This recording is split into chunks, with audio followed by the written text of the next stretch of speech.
நாளைய முதல் தளபதி பொறுக்கிறான், 2 பொண்டாட்டி வச்சிருக்கான். கூட்டுறவன் 4 புருஷன் வச்சிருக்கான். இளமையா இருக்கிறாரு அப்படின்னா திமிங்கல பால் குடிச்சிருக்காரு.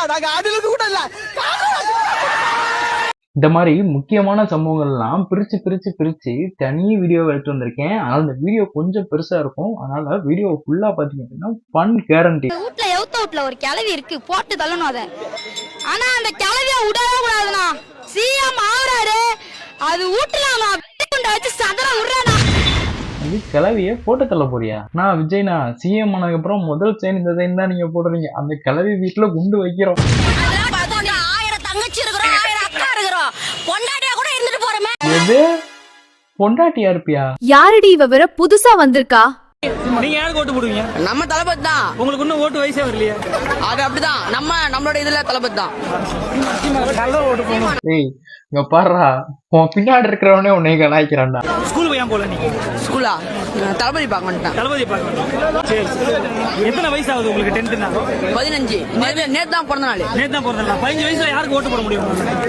தளபதி தானே. தளபதி. சீமான ஒரு பையன். தம்பி முதல்ல போய் படிடா. ஃபர்ஸ்ட் படிச்சுட்டு அரசியல் என்னன்னு புரிஞ்சுக்கிட்டு அப்புறமா வாடா. உன்னால ஓட்டே போட முடியாதுடா, புரிஞ்சுக்கடா. அடுத்த வருஷம் நான் தலைவருக்கு பொண்டாட்டியா போறப்பேன் ப்ரோ. அடுத்த வருஷம் நான் தலைவருக்கு பொண்டாட்டியா போறேன். பொண்டாட்டியா அடுத்த வருஷம் போறப்பியா? ஒருவேளை மும்பை போய் ஆபரேஷன் பண்ணிட்டு வர போறானோ?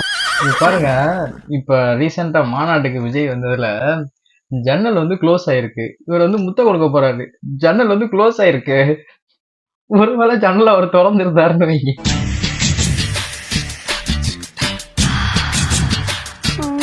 நான் விஜய்னா எனக்கு என்னமோ இவங்க எல்லாம் பார்த்தா உங்களுக்கு ஓட்டு போட வந்த மாதிரி தெரியலண்ணா. நீங்கெல்லாம் உங்களை தப்பாக்குதுண்ணா. பார்த்து கேர்ஃபுல்லா இருந்தா. இதெல்லாம் பண்ணா இருந்தாலும் இதோட மறுபக்கம் ஒண்ணு இருக்கு. இப்ப தஞ்சாவூர்ல நடந்த மாநாட்டுல 2 மாணவர்கள் அடிபட்டு ஹாஸ்பிட்டல் அட்மிட் ஆயிருக்காங்க. அவங்க அப்பாவோட நிலைமையை கொஞ்சம் பாக்குறீங்க. இந்த மாதிரி ஆக்சிடென்ட் ஆயிடுச்சுன்னு சொன்ன பிறகு தான் நாங்கள் இங்கே வந்தோம். கேட்டால் காலேஜ் போயிட்டு வந்தோம்னு தான் சொல்கிறாங்க. பணம் கட்ட சொல்லியிருக்காங்க, 2 நாள் ஆகும், அதுக்கடையில் ஒன்றும் சொல்ல முடியாது அப்படின்றாங்க.